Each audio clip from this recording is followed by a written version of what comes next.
বক্তা অর্ধেকটা বক্তা সর্বপ্রথম আল্লাহ মুহাম্মদ সাল্লাল্লাহু আলাইহি ওয়াসাল্লামের নূরকে সৃষ্টি করেছেন। আল্লাহ পাক রব্বুল আলামিনের শ্রেষ্ঠ সর্বপ্রথম যে জিনিস সেটি হলো রাসূল সাল্লাল্লাহু আলাইহি ওয়াসাল্লামের নূর। কিন্তু এই বর্ণনাটি রাসূল সাল্লাল্লাহু আলাইহি ওয়াসাল্লামের হাদিসের কোনো গ্রহণযোগ্য এবং মানোত্তীর্ণ কোনো বর্ণনার সূত্রে প্রমাণিত নয়। আল্লাহ তাআলা সর্বপ্রথম নূরে মুহাম্মাদি সৃষ্টি করেছেন।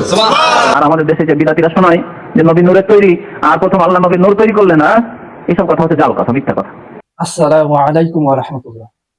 আল্লাহ সর্বপ্রথম কি সৃষ্টি করেছেন এ নিয়ে চলছে দ্বন্দ্ব। জনগণ কোনটি শুনবে আর কোনটি মানবে এ নিয়ে চলছে সন্দেহ। এক এক বক্তার এক এক কথা, এক এক আলোচনা। মানুষ কোনটি শুনবে আর কোনটি মানবে, আসুন আমরা তাদের আলোচনাগুলো শুনি। আমরা জানি সর্বপ্রথম সৃষ্টি হচ্ছে রাসূল সাল্লাল্লাহু আলাইহি ওয়াসাল্লাম, কিন্তু কোন এক বক্তা বলেছে সর্বপ্রথম সৃষ্টি কলম। তার দলিল সূরা নূনের প্রথম কয়েক আয়াত। এই ব্যাপারে কোরআন হাদিসের আগে সঠিক ঠিক। বক্তা অর্ধেকটা বক্তা, হাদিস কিছু পড়ছে কিছু বলে নাই। প্রথম সৃষ্টির ব্যাপারে 5টা হাদিস আছে। কয়টা? ইন্না আউয়ালা মা খালাকাল্লাহুল আরশ, প্রথম আল্লাহ সৃষ্টি করেছেন আরশ। ইন্না আউয়ালা মা খালাকাল্লাহুল মা, প্রথম আল্লাহ সৃষ্টি করেছেন পানি। ইন্না আউয়ালা মা খালাকাল্লাহুল কলাম, প্রথম আল্লাহ সৃষ্টি করেছেন কলম। ইন্না আউয়ালা মা খালাকাল্লাহুল আকলা, প্রথম আল্লাহ সৃষ্টি করেছেন আকল।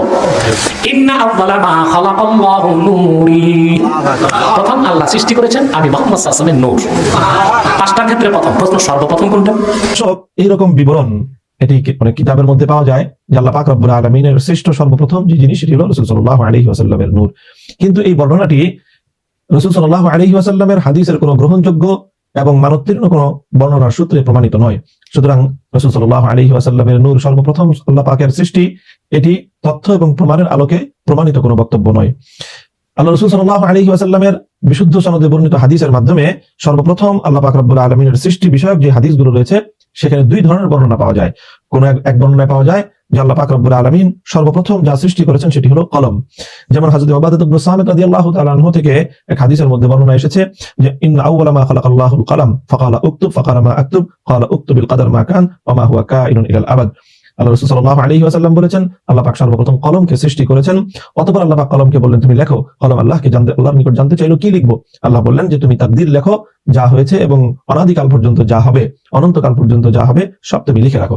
তাহলে এই হাদিসের দ্বারা বোঝা যায় তিরমিজি শরীফের মধ্যে সঠিক বিশুদ্ধ বর্ণনার সূত্রে বর্ণিত হযরত উবাদাহ ইবনে সামিত রাদিয়াল্লাহু তাআলা আনহুর হাদিস থেকে প্রতীয়মান হয় যে সর্বপ্রথম আল্লাহ পাক রব্বুল আলামিনের সৃষ্টি হলো কলম।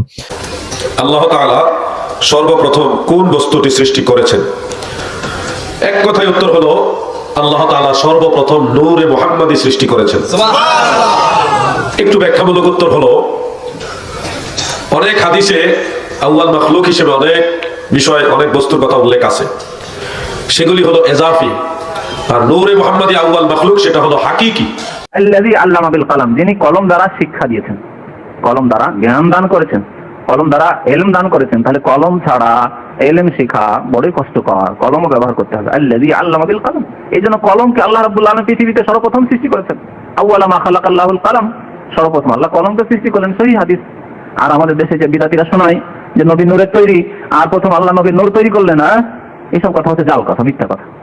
নবী নূর প্রথম তৈরি করলেন আর তারপরে আউওয়ালা মা খালাকাল্লাহুন নূর, নবী নূর প্রথম তৈরি হলো। ও কুল্লুল খালাইক মিন নূর, সমস্ত মাখলুক আমার নূর থেকে, ওয়া আনা মিন নূরিল্লাহ, আমি আল্লাহর নূর থেকে, যে জাল কথাই।